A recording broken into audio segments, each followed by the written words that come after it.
उप मुख्यमंत्री गणों के साथ और हमने जो निर्णय किए वो भी माँ अहिल्या के उस शासनकाल को स्मृति में रखते हुए आज का दिन ऐतिहासिक बनाने का प्रयास किया गया है। मुझे इस बात की प्रसन्नता है कि आज जब हम यहाँ अहिल्या माता की नगरी में आए तो सबसे पहले हम माँ अहिल्या के उस किले में उनकी राजगद्दी को नमन करते हुए माँ नर्मदा के पूजन आशीर्वाद के बाद मीटिंग में गए और ख़ास करके दोनों पक्ष के हमारे होलकर वंश के यहाँ के रिचर्ड साहब जो वर्तमान में राजगद्दी के उत्तराधिकारी हैं और माँ अहिल्या के मायका पक्ष से हमारे राम शिंदे जी जो चेयरमैन महाराष्ट्र लेजिस्लेटिव काउंसिल के भी माननीय अध्यक्ष हैं, वो हमारे बीच मौजूद हैं और मौजूद थे, जिनके आधार पर हमने अहिल्या माता के दोनों वंशों से जुड़ कर के इस भावना को प्रकटीकरण किया है। कुछ निर्णय आज हमने और अहिल्या माता को दृष्टिगत रखते हुए किए हैं। एक तो खास करके हमारी अपनी सामाजिक समरसता की भावना का जो अहिल्या माता का भाव रहा है, इसी आधार पर डॉक्टर भीमराव सामाजिक विज्ञान विश्वविद्यालय को 25 करोड़ राशि देकर के हमने हमारी जो अंबेडकर विश्वविद्यालय महू में है, इसका विधि संकाय को और अन्य आधारभूत संरचनाओं के लिए ये राशि देने की घोषणा की है, जिस आधार पर हमारा अंबेडकर विश्वविद्यालय और अच्छा हो। आपकी सबकी जानकारी में रहेगा, डॉक्टर भीमराव अंबेडकर की जन्मस्थली महू है और हमारी सरकार भारतीय जनता पार्टी की पूर्ववर्ती सरकारों ने ही उस स्थान को एक तरह से तीर्थ स्थल के रूप में विकसित किया है। लेकिन उसके साथ साथ वहाँ के विश्वविद्यालय का भी अंबेडकर जी का चूँकि शिक्षा में बड़ा योगदान है और आज हमने निर्णय किया कि लॉ में भी उनकी बड़ी भूमिका है, तो विधि संकाय के साथ उसको एक्सीलेंस सेंटर ऑफ एक्सीलेंस के नाते से भी विकसित किया जाए, इस दिशा में हमने आज निर्णय किया है। कुछ निर्णय और भी किए हैं, जैसे एक निर्णय हमने किया है कि विशेष परिस्थितियों में माननीय मंत्रीगण भी ट्रांसफ़र कर सकेंगे। इस विषय को आज हमने कंप्लीट किया है। हमारे खास करके विधिवत तो ट्रांसफ़र पॉलिसी बाद में आएगी, लेकिन इसमें विस्तारित रूप से करने के पहले हमारे माननीय मंत्रीगण अपने विभागों के अंदर सुव्यवस्था स्थापित करने के लिए इस पर काम कर सके। माँ अहिल्या की जब बात कर रहे हैं तो कल्याणी विवाह को भी प्रोत्साहन देने का निर्णय किया है। हमारी विधवा बहनें या परित्यक्ता बहनें अपना पुनर्जीवन एक विवाहित रूप में आगे निकाले, इसलिए मुख्यमंत्री कन्यादान योजना तो चलेगी, लेकिन खासकर हमारी सरकार इस दिशा में कल्याणी बहनों के जीवन को बेहतर बनाने की दिशा में पूरे प्रदेश में इस अभियान चला करके इसमें प्रति विवाह 2 लाख की धनराशि जो हमारी इस योजना का हिस्सा रहेगी, इस पे हम काफ़ी काम करने वाले हैं। खासकर बीच में ऐसे निर्णय तो बहुत सारे हैं, जैसे हमने आज अपने 3 नए ज़िलों में हमने चिकित्सालय की बात की है तो पीएम एयर टैक्सी के माध्यम से कल जो आर्गन डोनेशन का बड़ा प्रयोग हुआ है भोपाल में, जहां हमने ग्रीन कॉरिडोर बनाकर जबलपुर से एयर टैक्सियों का उपयोग करते हुए दोनों तरह से ब्रेन और हार्ट ट्रांसप्लांट करने में सफलता पाई है। ये बड़ा निर्णय है।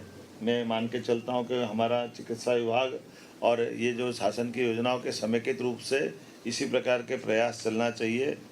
आज एक और निर्णय हमारा किसानों से संबंधित हुआ है।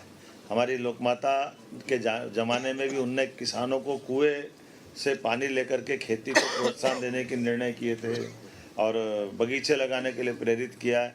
हमारी सरकार ने भी निर्णय किया कि हमारे अपने किसान जो अस्थायी विद्युत पंप भी हम पे निर्भर रहते हैं, ऐसे लगभग 2 लाख किसानों को 3 हार्स पावर से लगा करके 7.5 हार्स पावर तक 10% की राशि वो देंगे, तो उसको पूरा पंप हमारी तरफ से दिया जाएगा। एक तरह से बिजली फ्री हो जाएगी।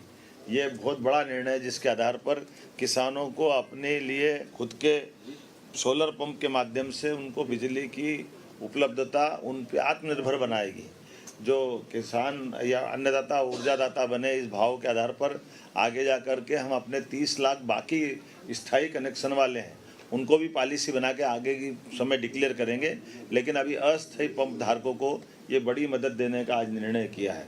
मैं उम्मीद करता हूँ इसी के साथ साथ जो एक बड़ा निर्णय हुआ है मंत्रिपरिषद के माननीय मंत्रीगणों के बीच में कि हमारे बीच में ये जो कल डॉक्टर भीमराव अंबेडकर सेतु की जो सौगात भोपाल में दी है, इसके बाद 180 करोड़ की लागत से एक नया सेतु और भोपाल के लिए मंजूर किया गया है, जिसके आधार पर भोपाल की जो खासकर अपने आवागमन के लिए यातायात की दृष्टि से वो बावड़िया भाऊ है ना, बावड़िया भाऊ क्या बोलते हैं, बावड़िया कला, ये हमारी श्रीमती कृष्णा गौड़ जी की विधानसभा के पास का हिस्सा है, लेकिन यातायात की दृष्टि से इसका बड़ा एक लाभ मिलेगा।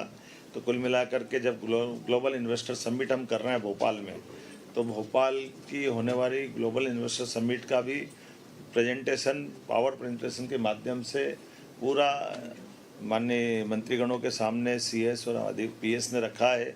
जब हमारे प्रधानमंत्री 24 तारीख को पधार रहे हैं, तो 24 और 25 के होने वाली ग्लोबल इन्वेस्टर समिट में वो कैसे सफल हो, सब विभागों का तालमेल कैसे हो, हमारा राज्य लाभान्वित कैसे हो, ऐसे अलग अलग प्रकार की और 25 से ज़्यादा नीतियों को भी ला करके हमने आज कैबिनेट में 2 नीतियों से शुरुआत की। हर विभाग की सुगमता के साथ व्यापार व्यवसाय में बढ़ावा देने वाली और कुल मिलाकर के राज्य की अनुकूलता से बाकी लोग लाभान्वित कैसे हो और राज्य भी लाभ कैसे उठाए, इस दिशा में हमने बड़ा निर्णय किया है। आज ये गेमिंग से लेकर के एक और खास करके हाँ, और आखिरी एक बड़ी जिसकी आपको सबको इंतज़ार है, हमने तय किया है कि धीरे धीरे करके राज्य से आगे जा कर के शराबबंदी की तरफ राज्य बढ़े। उस सिलसिले में हमने नीतिगत निर्णय लिया कि पहले चरण में जो 17 हमारे अलग अलग प्रकार के नगर हैं, उन नगर से नगर पालिका, नगर परिषद, नगर पंचायत, इनके अंदर शराब की दुकानें बंद कराएंगे और इन दुकानों को दूसरी जगह शिफ्ट भी नहीं करेंगे। ये हमेशा के लिए बंद कराने का इसमें निर्णय किया है। इसमें 17 धार्मिक नगरों में से 1 नगर निगम है, 6 नगर पालिका है, 6 नगर परिषद है, 6 ग्राम पंचायत है। और ये जैसे उज्जैन नगर निगम संपूर्णतः शराब की दुकानों से बंदी रहेगी। दतिया नगर पालिका, यहाँ भी यही पूरी शराबबंदी रहेगी। पन्ना ये भी नगर पालिका है, नगर पालिका क्षेत्र में शराब की दुकानें बंद रहेगी। मंडला नगर पालिका, मुल्ताई नगर पालिका, मंदसौर पशुपतिनाथ की नगरी, ये भी इसी प्रकार से इनके साथ बंद रहेगी। मैहर की माताजी का नगर पालिका क्षेत्र ये शराब की दुकान से प्रतिबंधित रहेगा। ओंकारेश्वर की नगर परिषद, महेश्वर की नगर परिषद, मंडलेश्वर की नगर परिषद, ओरछा और चित्रकूट की नगर परिषद और अमरकंटक, खास करके चित्रकूट और अमरकंटक हम सब ध्यान दें इस मामले में। ये हमारी धार्मिक आस्था के वैसे सभी केंद्र हैं, तो सभी नगर परिषदों में हमने शराब की इसी नीति के आधार पर दुकानें बंद करने का निर्णय किया है। हमारी नगर परिषद के बाद ग्राम पंचायत सलकनपुर, जहाँ सलकनपुर माता का मंदिर है, इस पंचायत से भी शराब की दुकानें बंद कराएंगे। बरमान कला ग्राम पंचायत, लिंगा ग्राम पंचायत, बरमान खुर्द ग्राम पंचायत, कुंडलपुर ग्राम पंचायत और बांदकपुर ग्राम पंचायत, ये ग्राम पंचायतों से भी हम शराब की दुकानें बंद करेंगे। आपकी जानकारी में रहे कि माँ नर्मदा के तट के दोनों तरफ के 5 किलोमीटर के दायरे में शराबबंदी की जो पूर्वत पॉलिसी है, उस पॉलिसी को भी हम जारी रखेंगे। इस पॉलिसी में कोई बदलाव नहीं आएगा। कुल मिलाकर के प्रदेश भर से जो मैंने आपके बारे में बताने का प्रयास किया है कि हम ये शराबबंदी का हिस्सा चलेंगे। एक मुख्य कारण यहाँ की बैठक करने का और भी था, कैबिनेट की बैठक का, जो नारी सशक्तिकरण की दिशा में हमारे यशस्वी प्रधानमंत्री की जो भावना है, गरीब, महिला, किसान और युवा, ऐसे में युवा और किसान की पॉलिसियाँ हमने मिशन मोड में पिछली कैबिनेट में लाए थे। आज ये नारी सशक्तिकरण की दिशा में हमारे कैबिनेट का पहला ही एजेंडा था, जब हम अपने बहनों की ज़िंदगी में बेहतर से बेहतर सरकार क्या मदद कर सकती है और स्त्री सशक्तिकरण का ये सबसे सक्षम उदाहरण राज्य बने, इस दिशा में हमने आज खासकर महिलाओं की सामाजिक आर्थिक विकास के उद्देश्य के लिए विमेन लीड डेवलपमेंट प्रयास के आधार पर हमने ये पूरा योजना बनाई है, जिसमें शिक्षा, स्वास्थ्य, पोषण, आर्थिक विकास और सुरक्षा, साथ ही साथ महिलाओं और बालिकाओं की विभिन्न सरकारी सेवाओं में पहुंच निश्चित हो, महिलाओं के आर्थिक स्वावलंबन, समाज में आर्थिक भागीदारी बढ़ाने के एकीकृत प्रयास करना, समाज में महिला और बालिका की सकारात्मक व्यवहार हेतु परिवर्तन, पुरुष संवेदनशीलता बढ़ाना, ये ऐसे कई प्रकार के कामों के साथ हमने मिशन मोड पे चलने का प्रयास किया है, जिसमें मिशन के प्रमुख लक्ष्य में जन्म के समय लिंगानुपात 5 अंक प्रति हजार की वृद्धि में वृद्धि करना,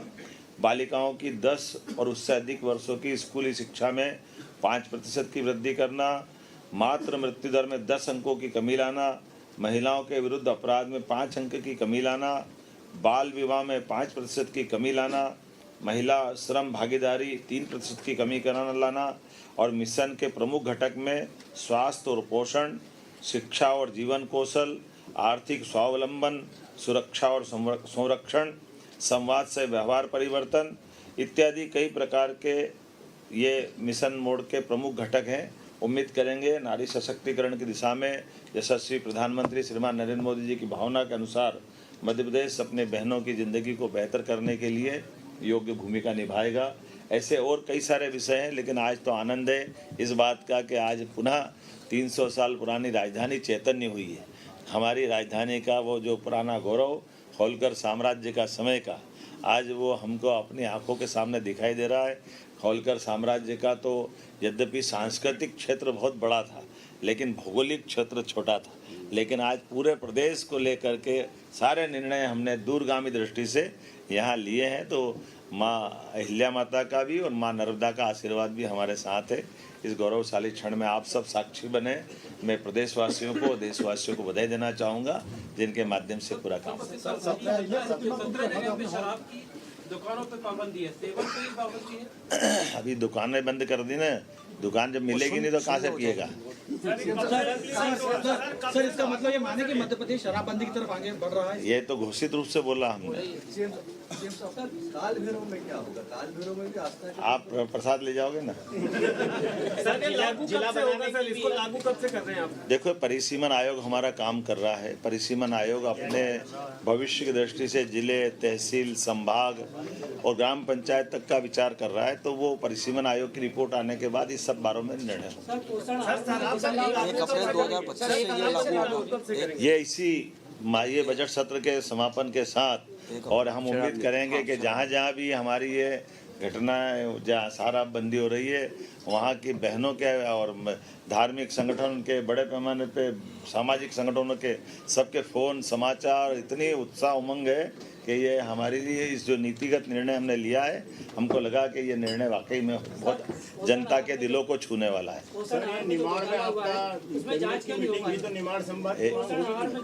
अभी आपने क्या सुना परिसीमन का? आप कहाँ थे? चलिए, मुझे लगता है कि आज अपनी सारी बात आ गई। बहुत धन्यवाद।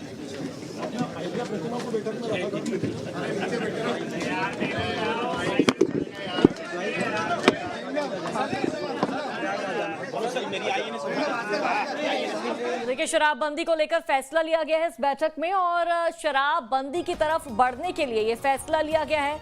आपको बता दें, 17 धार्मिक नगरों में शराबबंदी करने का फैसला। 1 नगर निगम, 6 नगर पालिका, 6 नगर परिषद में शराबबंदी। उज्जैन नगर निगम में भी शराबबंदी होगी। तो बड़ी जानकारी देखिए, कैबिनेट की बैठक होती है, महत्वपूर्ण फैसला लिया गया है। दतिया, पन्ना, मंडला, मुल्ताई नगर पालिका में शराबबंदी होगी। मंदसौर, महर नगर पालिका की सीमा में शराबबंदी होगी। ओंकारेश्वर, महेश्वर, मंडलेश्वर नगर परिषद में शराबबंदी होगी। साथ ही ओरछा, चित्रकूट, अमरकंटक नगर परिषद में भी शराबबंदी होगी। तो शराबबंदी की तरफ बढ़ने के लिए ये फैसला लिया गया है, और तमाम ही धार्मिक नगर हैं जहां पर शराबबंदी करने का फैसला लिया गया है। ज्यादा जानकारी साझा करेंगे संवाददाता अतुल शर्मा हमारे साथ फोन लाइन पर जुड़ चुके हैं। अतुल, क्या कुछ कैबिनेट में फैसले लिए गए हैं और शराबबंदी को लेकर क्या बड़ा फैसला लिया गया है, विस्तार से बताइए। देखिए, बिल्कुल जिस तरीके से हम देख रहे हैं, मुख्यमंत्री मोहन यादव ने कैबिनेट बैठक के बाद मीडिया चर्चा करी, उसमें एक बड़ा बयान उनको सामने निकल के आया है कि मध्य प्रदेश शराबबंदी की तरफ अग्रसर हो रहा है। यानी आने वाले समय में मध्य प्रदेश के अंदर शराबबंदी पूर्ण तरीके से लागू कर दी जाएगी। लेकिन इसकी शुरुआत पहले चरण में तमाम 17 वो धार्मिक स्थल हैं जहाँ पर ये शराबबंदी लागू की जाएगी। उसके शहरी क्षेत्र में या जिस पंचायत क्षेत्र में मंदिर या धार्मिक स्थल है, वहाँ पूरी तरीके से शराबबंदी को लागू कर दिया जाएगा। नई शराब नीति लागू होने के साथ ही इस निर्णय को लागू कर मध्य प्रदेश के अंदर कर दिया जाएगा। देखिए जिस तरीके से मुख्यमंत्री ने स्पष्ट तौर से कहा कि मध्य प्रदेश के अंदर शराब नीति लागू की जा रही है, आने वाले समय में शराब नीति लागू होगी। इसमें अभी शुरुआती दौर में 17, फिर उसके बाद धीमे धीमे शराब जो बंदी है अन्य शहरों के अंदर भी होती हुई दिखाई देगी। खास बात यह है कि लोगों से भी उन्होंने अपील करी है, तमाम लोगों से अपील जागरूकता करने की बात की है, क्योंकि सरकार का जिस तरीके से फैसला सामने निकल के आ रहा है कि आने वाले भविष्य में शराबबंदी हो सकती है मध्य प्रदेश के अंदर, तो जागरूक रहने की अपील भी मुख्यमंत्री करते हुए दिखाई दी है। इसके अलावा अगर हम भी कई बड़े निर्णय लिए हैं जो आज कैबिनेट के अंदर लिए गए हैं, खासतौर पे अगर मैं भोपाल के संदर्भ में बात करूं तो भोपाल में एक बड़ा सेतु बनाने का निर्णय लिया गया है। हमने देखा कल किस तरीके से बीते दिनों मुख्यमंत्री ने भोपाल की राजधानी में एक जीजे सेतु फ्लाईओवर को लोकार्पण किया था। एक नए सेतु की तैयारी की जा रही है, उसमें भी लगभग 180 करोड़ के लगभग का खर्चा आएगा। इसके अलावा देखिए किसानों को लेकर भी बड़ा फैसले मुख्यमंत्री की तरफ से लिए गए हैं। अस्थायी जो धारक हैं किसान, उनको सोलर पंप सरकार की तरफ से दिया जाएगा। लगभग 2 लाख किसान ऐसे रुपए से लाभान्वित होंगे। कल्याणी बहनों के लिए भी विभाग के लिए 2 लाख रुपए देने की राशि की बात की गई है। इसके अलावा सामाजिक दिव्यांग जो विश्वविद्यालय है महू में, वहाँ पे उसके विकास के लिए लगभग 25 करोड़ रुपए की राशि का प्रस्ताव पास किया गया है। खास बात यह है कि देवी अहिल्या की नगरी में तमाम प्रस्ताव पास किए गए। खास बात जिस तरीके से मुख्यमंत्री ने कहा कि हमारी जो कमेटी थी, हमारी जो तमाम मंत्रिमंडल था, उससे पहले पता की पूजा करी, देवी अहिल्या के वंदना करी, उसके बाद कैबिनेट बैठक में पहुंचे और उसके बाद ये तमाम निर्णय लिए गए। देखिए खास बात ये है कि मध्य प्रदेश सरकार का लंबे समय से इस बात चल रही थी कि जो भी धार्मिक स्थल है वहाँ पर शराबबंदी कर दी जाए, क्योंकि हम देख रहे थे कि तमाम साधु संतों के साथ साथ धार्मिक स्थल के जो रहवासी हैं वो इस बात की मांग कर रहे थे, क्योंकि मध्य प्रदेश में अगर हम देखें तो उज्जैन की बात करें, बाबा महाकाल का शहर है, ओंकारेश्वर की बात करें, राम राजा की नगरी की बात करें हम, सल्तनपुर की हम बात करें, छिंदवाड़े धाम की बात करें हम, या मैहर वाली देवी की बात करें, तमाम तीर्थ स्थल हैं जो मध्य प्रदेश में को विश्व के पटल पे जो है चर्चित विख्यात करते हैं। तो ऐसे में वो तमाम जगह जहाँ पर धार्मिक स्थल जुड़े हुए हैं, जहाँ पे लोगों की आस्था है, सनातनी लोगों की आस्था है, उस आस्था को का सम्मान करते हुए मुख्यमंत्री ने एक बात का निर्णय जो सार्वजनिक तरीके से पहले ही कर दिया था कि आने वाले दिनों में मध्य प्रदेश के अंदर जितने भी धार्मिक स्थल है वहाँ पर शराबबंदी की जाएगी। इसकी शुरुआत लगभग धार्मिक स्थलों से की जा रही है। इसमें खासतौर पर उज्जैन की बात करूँ, उज्जैन में अगर हम देखें तो महाकाल की नगरी में बड़ी पैमाने पर लोग वहाँ पर पहुंच रहे हैं, न केवल मध्य प्रदेश। बिल्कुल अतुल, इस बैठक में तमाम बड़े फैसले लिए गए हैं, लेकिन जानकारी के अनुसार अब जो मंत्री हैं, मंत्रियों को भी प्रशासनिक फेरबदल का जो दायित्व है, जिम्मा है, वो भी सौंपा गया है। साथ ही अगर हम शराबबंदी की बात करें तो कब तक ये फैसला लागू हो सकता है? देखिए जिस तरीके से हम देख रहे हैं कि लंबे समय से मध्य प्रदेश के अंदर तबादला नीति को लेकर चर्चा चल रही थी, लेकिन चूंकि तबादला नीति में कुछ संशोधन होना था, उसको लेकर अभी तक जमीनी स्तर पर नहीं आए थे। लेकिन कई ऐसे तबादले थे जो काफी जरूरी हो चुके थे, क्योंकि कई ऐसे कर्मचारी थे जिनका स्वास्थ्य खराब चल रहा था, जो कई दिव्यांग जो है कर्मचारी थे, लेकिन वो कहीं ना कहीं तबादला नीति की वजह से उनका तबादला नहीं हो पा रहा था, ट्रांसफर नहीं हो पा रहा था। लेकिन अब प्रदेश सरकार ने इस बात का फैसला ले लिया है कि जो भी जरूरत के हिसाब से तबादले जो होने हैं वो मंत्री के हाथ में होंगे और मंत्री अपने हिसाब से तबादले करे जाएंगे। हालांकि तबादला नीति अप्रैल में आएगी, इस बात का जिक्र कहीं कहीं मुख्यमंत्री मोहन में करते हुए दिखाई दिए। लेकिन खास बात यह है कि जिस तरीके से आपका सवाल था कि आखिर मध्य प्रदेश के अंदर वो 17 शहरों में कब शराबबंदी लागू हो जाएगी। देखिए कैबिनेट के अंदर ये निर्णय ले लिया गया है, विधानसभा के सत्र के बाद तुरंत ही बाद ये निर्णय पारित कर दिया जाएगा और आने वाले समय में मध्य प्रदेश के 17 शहरों में पूरी तरीके से शराबबंदी दिखाई देगी। यानी कुल मिला के ये कह सकते हैं बड़ा दिन था मध्य प्रदेश के लिए, खासतौर पर धार्मिक लोगों के लिए, सनातनी लोगों के लिए, वो लोगों के लिए लंबे समय से शराबबंदी की मांग कर रहे थे। ये वो लोगों थे कुछ साधु संत भी थे,